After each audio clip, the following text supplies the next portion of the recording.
Let me begin by saying that in sharing this story, the names of the individuals involved have been changed at random to protect their privacy and make it easier for you to follow along. The real identities remain confidential, but the events I'm about to recount are true, drawn from accounts I've encountered in my work as a priest and exorcist in the Archdiocese of Indianapolis. I've read about cases like this in reports from fellow clergy and even in some old diocesan records tied to spiritual disturbances in New England. This tale serves as a stark reminder of how the evil one can use seemingly innocent objects to ensnare souls, and how faith in Christ can ultimately prevail. Now, let's dive right into it. It all started back in the summer of 2012 in a quiet coastal town called Bar Harbor up in Maine. Picture this, a place where the Atlantic Ocean crashes against rocky shores, and the air carries that salty tang mixed with the scent of pine from nearby Acadia National Park. The economy was just bouncing back from the recession, with tourists flocking in for lobster rolls and whale-watching tours. Our main character, let's call her Sarah Ellis, was a 29-year-old woman living in a modest wooden cottage on Eaton Street, right on the edge of town. She was tall and slender, with wild red hair that she often tied back in a ponytail, and she wore these square-framed glasses that gave her a scholarly look. Sarah worked as a freelance reporter for the local paper, the Bar Harbor Times, focusing on the history and mysteries of New England. She was good at her job, digging into old tales of shipwrecks and forgotten legends, but life hadn't been easy for her. Her parents had died in a tragic car accident the year before, leaving her alone in that little house. She found solace in her faith. She'd been raised Protestant, attending services at Street Savior's Episcopal Church, where she'd join in prayers and hymns on Sundays, but her real passion was journalism. It was her way of making sense of the world. Sarah had a close friend named Mark Thompson, a 31-year-old tour guide with a thick beard and a knack for spinning yarns about Maine folklore. He'd lead hikes through the park, telling stories of sea ghosts and haunted lighthouses to wide-eyed visitors. The two of them would often go on long walks together, sharing laughs and debating local myths. Mark was the kind of guy who believed in the supernatural just enough to keep things interesting, but he grounded it all in common sense. Little did they know, something darker was about to enter their lives. One sunny afternoon in July, Sarah was out researching for an article on the town's maritime history. She loved poking around old attics and estate sales for artifacts that could spark her writing. That's when she stumbled upon a garage sale near the waterfront, hosted by an elderly couple clearing out their late aunt's belongings. Amid the dusty knickknacks and faded postcards, she spotted an antique wooden box about the size of a small briefcase with brass latches that had turned green with age. Inside were stacks of yellowed letters, handwritten in faded brown ink on brittle paper. They dated back to the 1850s. From what she could tell, letters exchanged between sailors and their families, full of talk about stormy voyages and promises made to the sea. The seller didn't know much about them, just that they'd been in the family for generations, passed down from an ancestor who was a ship captain. Sarah haggled a bit and bought the box for $20, figuring it was a gold mine for her article. She brought it home that evening, setting it on her cluttered desk in the small room she used as an office. The cottage was cozy, with creaky wooden floors and windows that let in the sound of distant waves. As the sun dipped below the horizon, painting the sky in oranges and pinks, Sarah sat down with a cup of herbal tea and started sifting through the letters. She read one aloud to herself, her voice echoing softly in the empty house. It spoke of a pact with the ocean depths in exchange for hidden truths, something poetic and mysterious that sent a slight chill down her spine. But she brushed it off as just old-timey superstition. That night, as she lay in bed, her dreams were vivid images of vast underwater realms, swirling currents revealing buried secrets. She woke up refreshed, ideas flooding her mind like high tide. Over the next few days, Sarah noticed something peculiar. Her writing flowed like never before. She'd always been a solid reporter, but now her articles had a depth and allure that surprised even her. She penned a piece on the ghost ships of Bar Harbor, weaving in details from the letters that made the history come alive. It wasn't just facts. It was storytelling that captivated readers, drawing on those whispers of ancient promises. The local paper ran it on the front page, and folks in town started buzzing about it. Tourists would stop her on the street asking for more. Mark, during one of their hikes along the shore path, a mile-long trail hugging the coastline, joked, "Sarah, you're writing like you've got some kind of muse on your shoulder. What's in those old letters, magic ink?" At first, it seemed harmless, even beneficial. Sarah's productivity soared. She'd wake up early, around 6 in the morning, and by noon have a draft ready that normally would have taken a week. The box sat open on her desk, and she'd pull out a letter at random, scanning it for inspiration. One described a storm where a sailor claimed to hear voices from the deep, guiding him to safety but demanding a secret in return. Sarah incorporated that into her next article about unexplained survivals at sea, and it got picked up by a regional magazine. She started getting emails from readers praising her insight. Her bank account, which had been scraping by on freelance gigs, began to fill up with checks from syndication. She even treated Mark to dinner at a harborside restaurant where they watched fishing boats bob in the water under the stars. But as the weeks turned into months, subtle changes crept in. Sarah began spending more time alone with the box, poring over the letters late into the night. The dreams intensified not just oceans, but figures emerging from the waves, murmuring forgotten scandals and hidden shames. She'd jot down notes frantically, her handwriting mirroring the old script in the letters. One evening, after a long day, she fell asleep at her desk, only to wake up to find the letters rearranged in a neat stack, as if someone had organized them while she slept. She laughed it off, blaming fatigue or a draft from the window. Yet, deep down, an unease stirred. Her prayers at church felt distant, like she was going through the motions, her mind wandering back to the box. Mark noticed it first. During a weekend outing to Cadillac Mountain, the highest point on the East Coast, about a 15-minute drive from town, they hiked to the summit for sunrise. As the first light hit the island's dotting Frenchman Bay, he turned to her and said, "You look tired, Sarah. Those letters keeping you up?" She admitted the dreams, but played it down, saying they were fueling her best work. He shared a folklore tale about sea whispers, spirits of drowned sailors who traded knowledge for a piece of your soul. "Just stories," he added with a grin, but his eyes held a flicker of concern. By early fall, Sarah's articles were gaining traction beyond Maine. The Boston Globe reprinted one, calling it a haunting exploration of New England's buried past. She won a local journalism award at a ceremony in Bangor, about a 2-hour drive north, where she stood on stage in a simple black dress, thanking her mysterious inspirations. Social media was just starting to boom Facebook and early Twitter, and her pieces went viral in niche history groups. Followers grew, and she felt a rush of validation she'd never known. But the box's influence deepened. She'd hear faint whispers when alone, like paper rustling with voices, suggesting details she couldn't have known, names of long-dead locals, scandals erased from records. One letter revealed a family curse tied to a shipwreck in 1852, and when Sarah verified it in the town archives, a dusty room in the public library, she found corroborating documents she'd overlooked before. This inspiration felt alive, almost guiding her hand. She typed furiously, words pouring out as if dictated. Her faith, once a steady anchor, began to wane. She skipped church one Sunday, then another, claiming deadlines.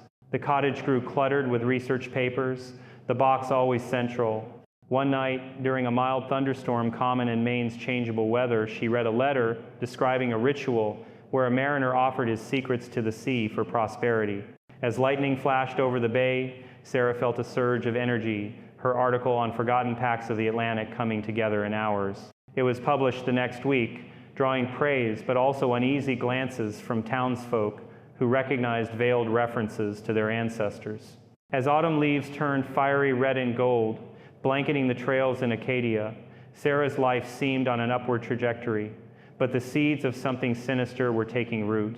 The evil one, as I've seen in so many cases, doesn't announce himself with horns and fire. He slips in through curiosity, promising gifts that come at a hidden cost. Sarah was tasting success, but it was laced with a poison she couldn't yet detect. Mark tried to pull her out for more hikes, but she'd decline, absorbed in her work. "It's just a phase," she'd say. but her eyes had a distant glaze, like someone listening to an inner voice.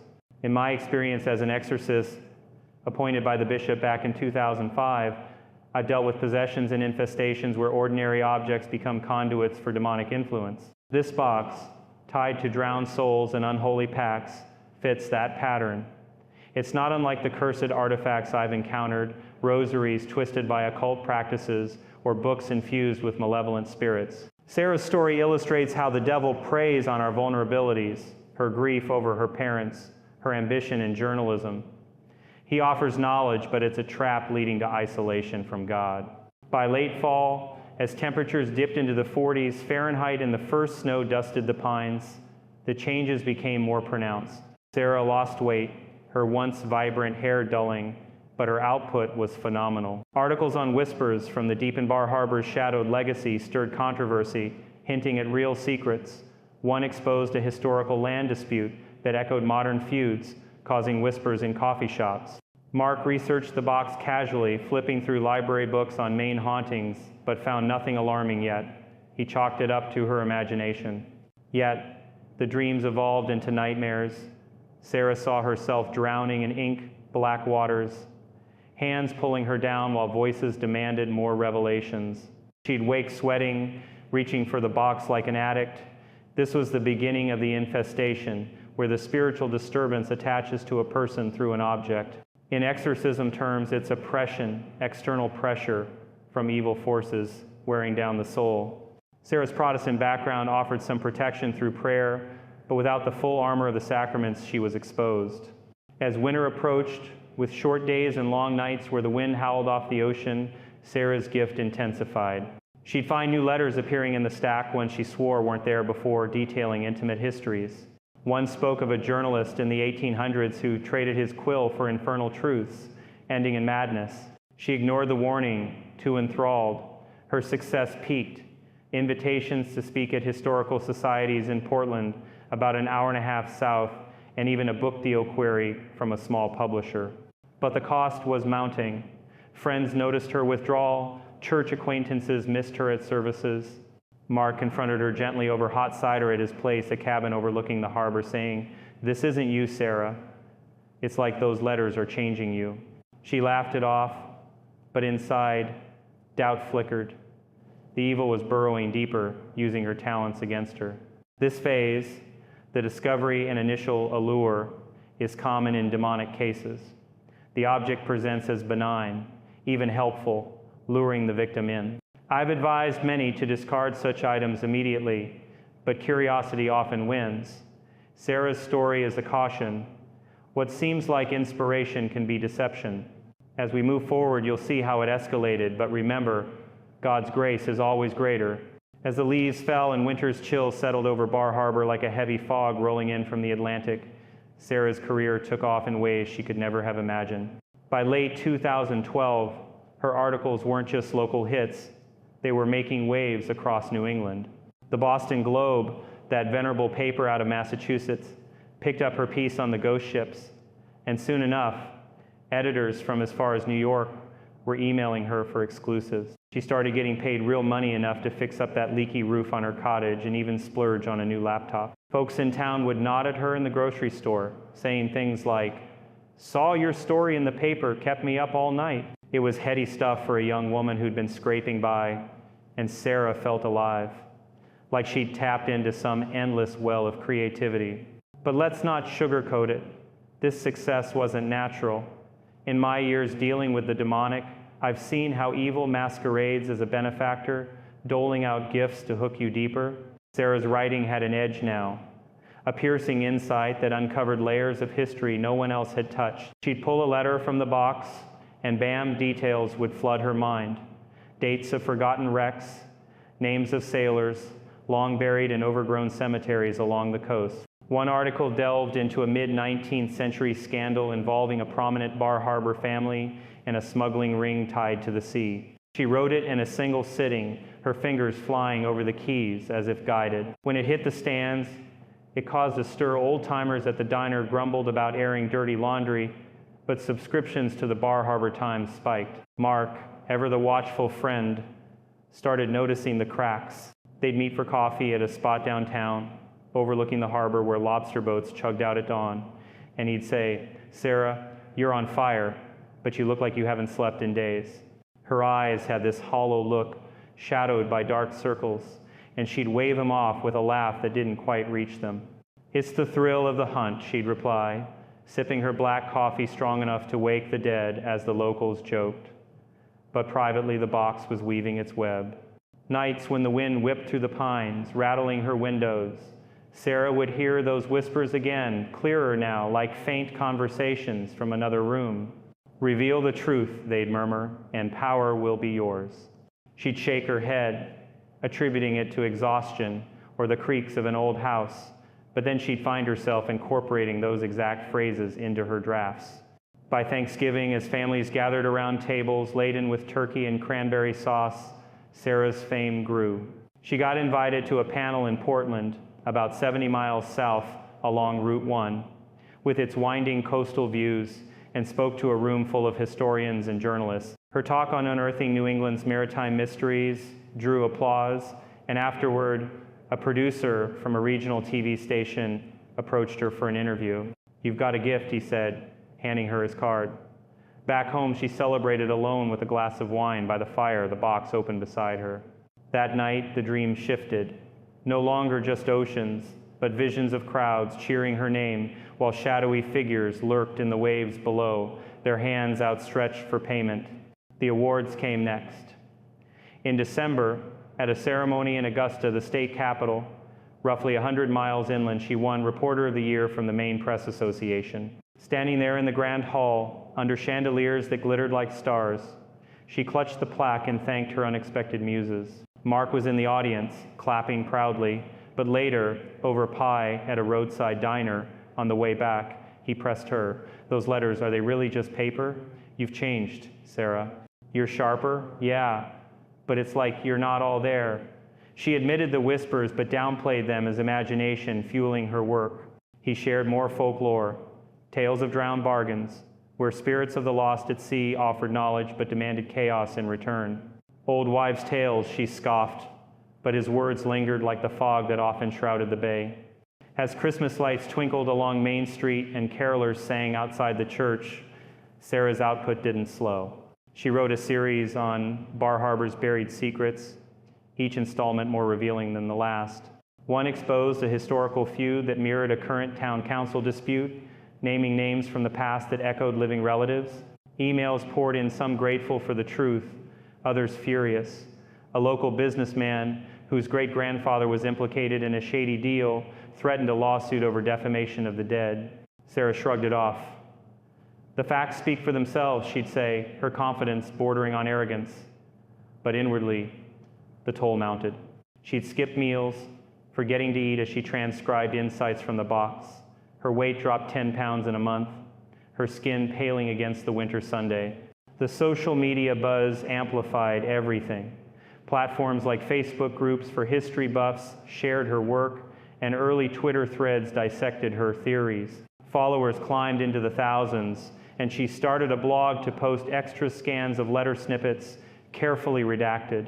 One post went viral when a national history podcast mentioned it, drawing comments from across the country. "This is groundbreaking," one user wrote. But amid the praise, odd things happened at home. The box would warm to the touch on cold nights, as if alive. Letters rearranged themselves not just once, but nightly, forming patterns that spelled out prompts for her next story. She'd wake to find one atop the stack, its ink seemingly fresher, detailing a secret oath sworn by a 19th century reporter who'd uncovered too much and paid dearly. In my role as an exorcist, I've investigated similar infestations. Appointed in 2005, I've handled cases where objects harbor demonic attachments, often from unresolved deaths or occult pacts. This box, linked to drowned souls, reeks of that. Evil exploits, ambition, turning gifts against the giver. Sarah's Protestant faith, with its emphasis on Scripture, could have been her shield, but neglect weakened it. She stopped attending street saviors altogether, claiming the holidays were too busy. Instead, she'd light a candle by the box, rationalizing it as atmosphere for writing. By New Year's Eve, as fireworks lit up the frigid sky over the harbor, the controversy boiled over. Her latest article hinted at family skeletons in a prominent local clan's closet adultery from generations back that cast shadows on current reputations. A family sued, claiming emotional distress, and the paper's editor called her in for a meeting. "Sarah, this is brilliant, but tread carefully," he warned in his office, overlooking the snow-dusted docks. She nodded, but the whispers urged her on, the truth at any cost. Mark, sensing the shift, dug deeper into research. At the Jessup Memorial Library, a stone's throw from her house, he pored over microfiche and old journals, uncovering mentions of the box's original owner, a sea captain from the 1850s who'd collected cursed missives from wrecks, believing they held power. The physical signs escalated. Sarah experienced headaches, sharp pains like whispers turning to screams. One stormy night, with winds gusting up to 50 miles per hour, she sat reading a letter aloud, and the room grew cold despite the heater. Shadows danced unnaturally on the walls, and she felt watched. Dismissing it as cabin fever, Maine winters can do that, she pushed on, but Mark visited the next day, bringing homemade soup, and found her disheveled. "This isn't inspiration, it's obsession," he said, eyeing the box warily. He suggested burning it, but she recoiled, protective like a mother bear. As January's blizzards buried the town under feet of snow, isolating homes with drifts up to 4 feet high, Sarah's isolation deepened. Friends called less. The lawsuits loomed. Yet her work shone brighter, landing her a spot on a Boston radio show where she discussed the voices of history. Listeners called in, enthralled. But the demonic hook was set success laced with destruction. In Exorcism, this is the oppression phase intensifying, where evil erodes the will, paving the way for greater harm. Mark's concern turned to action. He consulted a local historian, driving 30 miles to Ellsworth through icy roads, and learned of similar artifacts tied to sea curses, objects that brought fortune then ruin. Back in Bar Harbor, he confronted Sarah again, this time with evidence. A yellowed clipping about a journalist from the 1890s who'd owned a similar collection and ended up institutionalized, raving about whispers from the abyss. Sarah listened, a flicker of fear in her eyes, but the allure was too strong. "It's making me better," she insisted, though her voice trembled. The box had become her confidant, its influence seeping into every thought. Dreams now featured her as that doomed journalist, drowning in secrets. She'd wake gasping, clutching her chest, heart racing at 90 beats per minute. By February, with Valentine's Day hearts decorating shop windows, the first real casualties emerged. A family profiled in her series faced public shaming. Whispers in town led to a divorce filing. Sarah felt a pang of guilt but justified it. "History demands honesty," Mark warned. "This is hurting people, real people, not ghosts." He urged her to pray, to reclaim her faith, but she hesitated, the whispers drowning out the call. This period of strange success highlights the devil's cunning offering worldly gains to distance us from God. I've seen it in possessions, the initial high, then the crash. Sarah teetered on the edge, her soul at stake. As spring thawed the ice, the destruction would accelerate, but God's mercy waits for the cry of the heart. As spring arrived in 2013, melting the snowdrifts and bringing the first green shoots to Acadia National Park, the true cost of Sarah's inspiration began to reveal itself in devastating ways. The Atlantic winds softened, carrying the scent of blooming lilacs and fresh earth, but for Sarah, the season marked a descent into chaos. Her articles, now syndicated widely, had propelled her into the spotlight. Invitations poured in for TV interviews on channels out of Bangor and even Boston, where she'd sit under bright studio lights, her red hair styled neatly, discussing the hidden undercurrents of New England's past. Producers loved her. She had that mix of intellect and charisma that made for good ratings. One segment on a morning show drew record viewers for the slot, with callers phoning in to share their own family lore. She signed a contract for a book deal with a mid-sized publisher in Portsmouth, New Hampshire, about a 90-minute drive south, titled Secrets from the Sea, unearthing Bar Harbor's forgotten truths. Advances rolled in, enough to pay off lingering debts from her parents' estate and even consider a small vacation, though she never took it. Money flowed like the incoming tide, but so did the damage. Sarah's pieces, fueled by those infernal whispers, delved deeper into personal histories, exposing truths that shattered lives. One article uncovered a long-buried affair in a prominent local family's lineage, linking it to modern-day tensions. The descendants, a well-respected couple who'd run a bed and breakfast on Cottage Street for decades, faced public scrutiny. Whispers at the farmers' market turned to outright confrontations. The wife filed for divorce amid the humiliation, their home life crumbling like the rocky cliffs eroded by waves. Another story targeted a historic business, a chandlery turned souvenir shop, revealing dark dealings from the 1800s involving smuggling. Customers boycotted, sales plummeted 30% in a month, and by May, the owners declared bankruptcy, laying off half a dozen employees who'd been like family. Sarah received hate mail now, scrawled notes slipped under her door.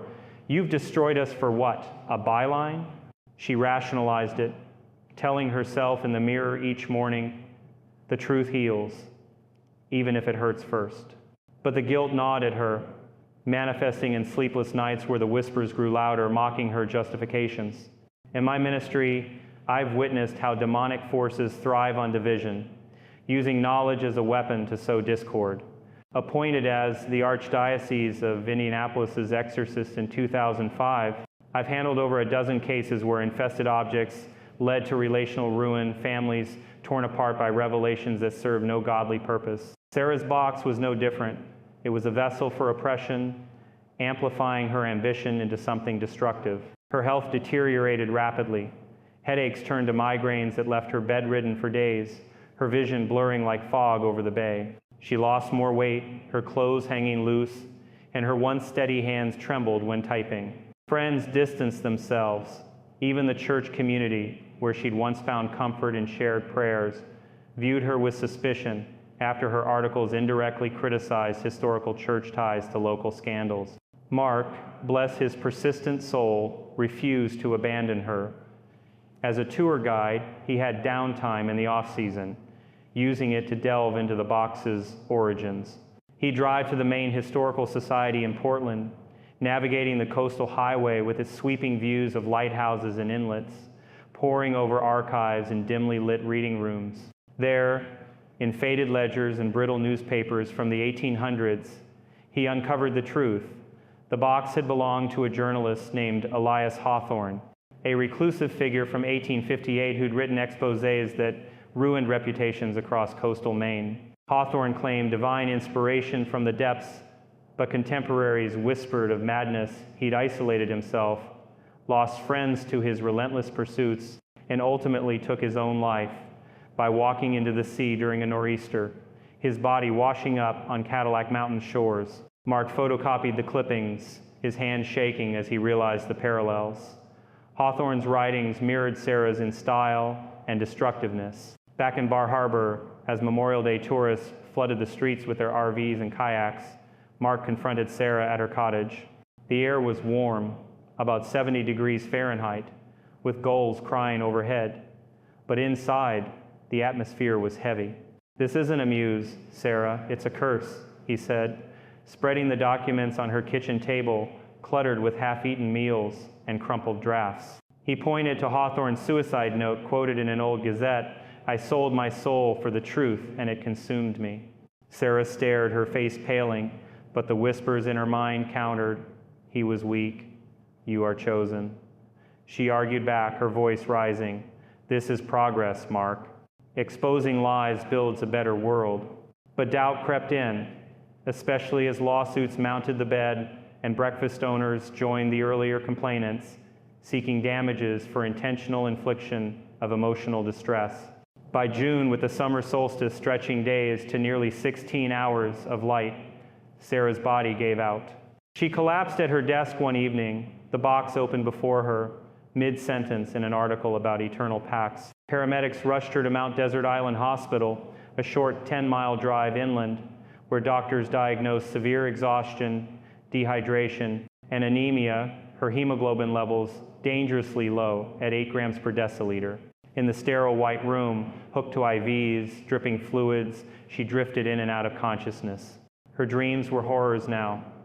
The letters uncoiled like tentacles, forming a vast web of deceit that ensnared the town, draining trust and joy from every soul. She saw faces of those she'd harmed, the divorced wife weeping, the bankrupt shopkeeper staring blankly at empty shelves, while spectral figures from the sea laughed, their voices echoing the whispers. More secrets, more power. Mark visited daily, bringing flowers from the park, wild lupines in purple hues, and reading from the Bible passages like Ephesians 6 on the armor of God. This box is dragging you down, Sarah. It's not from God. It's demonic, promising glory but delivering isolation. He shared his findings in detail, connecting Hawthorne's fate to local legends of drowned debtors, souls who bargain with dark forces beneath the waves, only to pull the living into their misery. Sarah, weakened and feverish with a temperature spiking to 102 degrees, finally listened. Tears streamed as she confessed, "I feel it sucking the life from me, Mark. Like it's feeding on my creativity, leaving nothing but emptiness."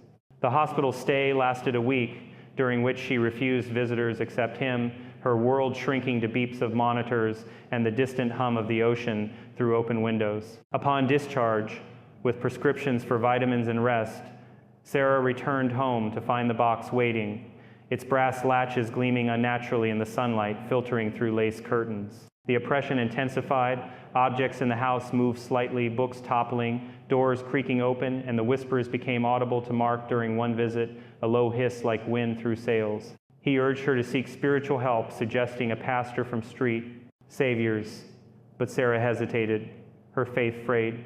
"What if it's too late?" she whispered, clutching his hand. In exorcism terms, this was full-blown infestation, turning to obsession, the evil attaching to her will, fostering despair.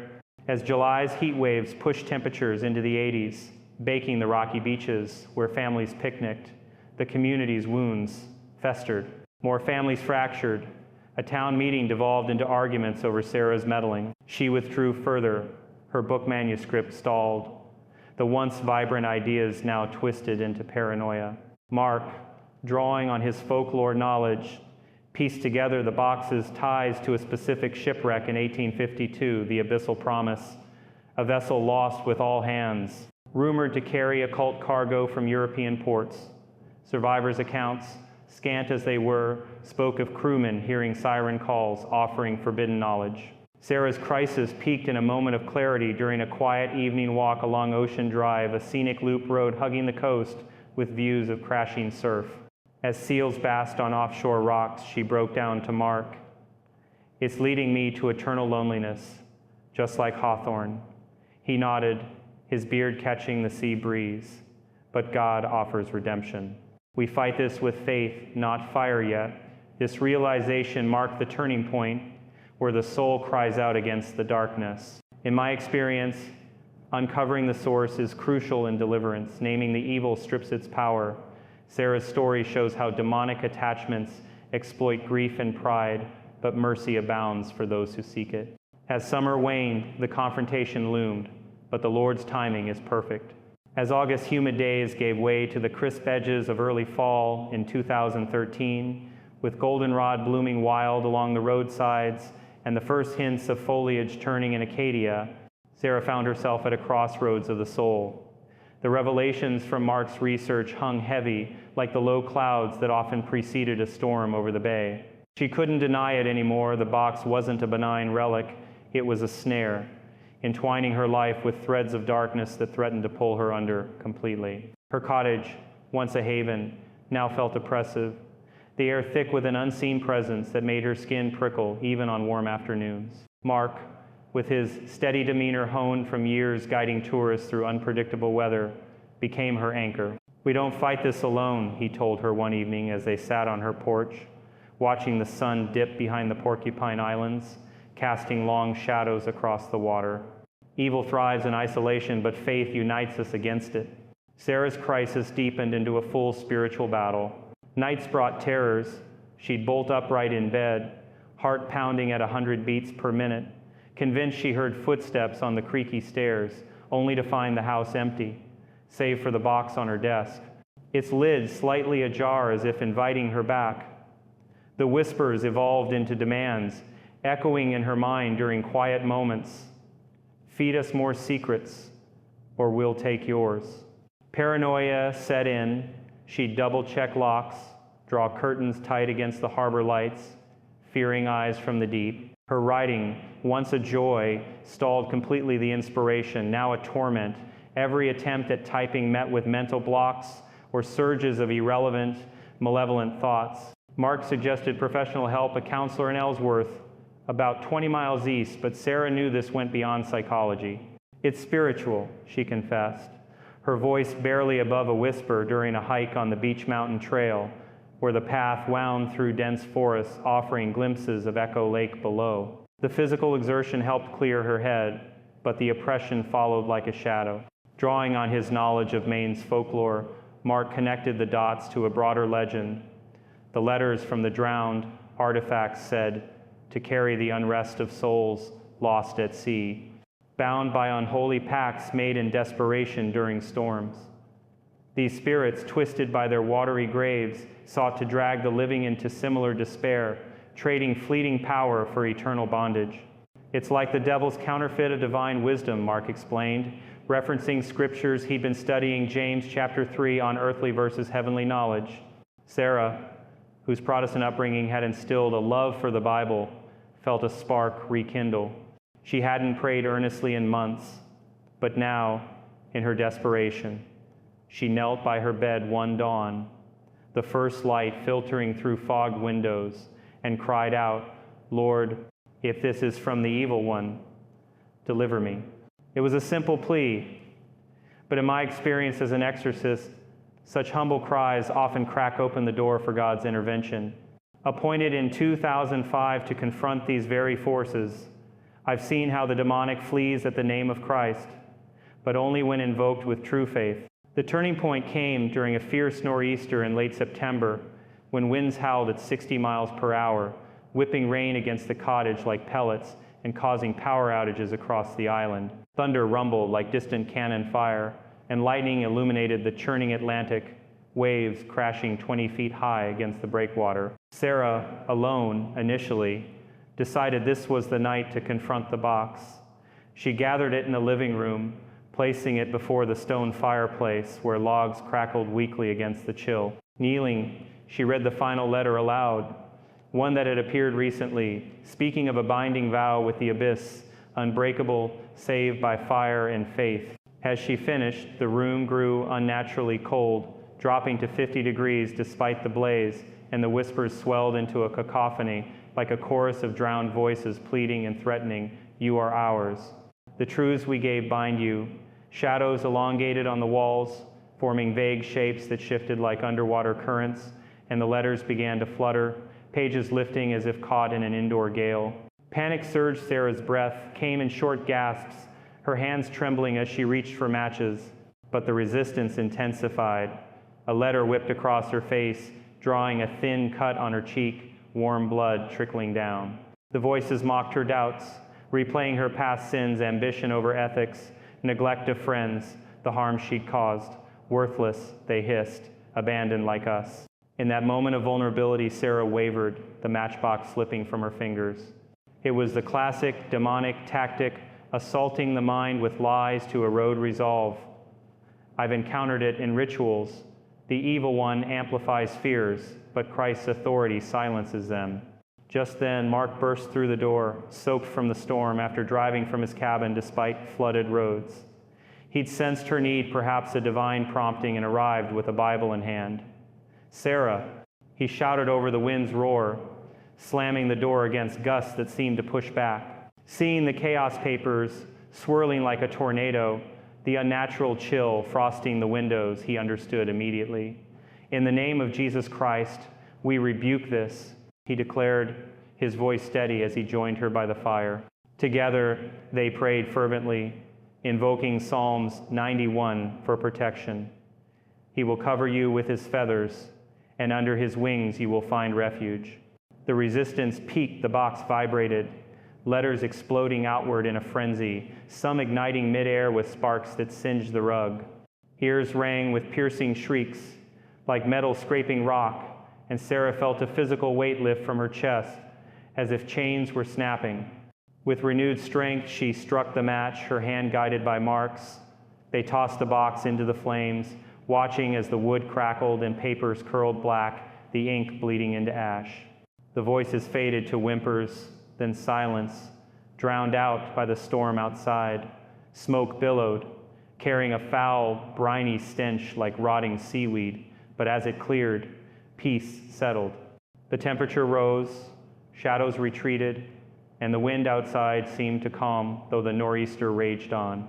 Exhausted, they collapsed in prayerful thanks, Mark reading from Romans 8, "For I am convinced that neither death nor life, neither angels nor demons, will be able to separate us from the love of God that is in Christ Jesus our Lord." In the aftermath, as the storm passed and dawn broke with a rainbow arcing over the bay, a sign of promise, Sarah felt liberated. The oppression lifted like fog burning off under the Sunday. She returned to street saviors that Sunday, the congregation welcoming her back with hymns that stirred her soul. The pastor, a kind man with a gentle sermon on forgiveness, offered private counsel, reinforcing that true freedom comes through Christ alone.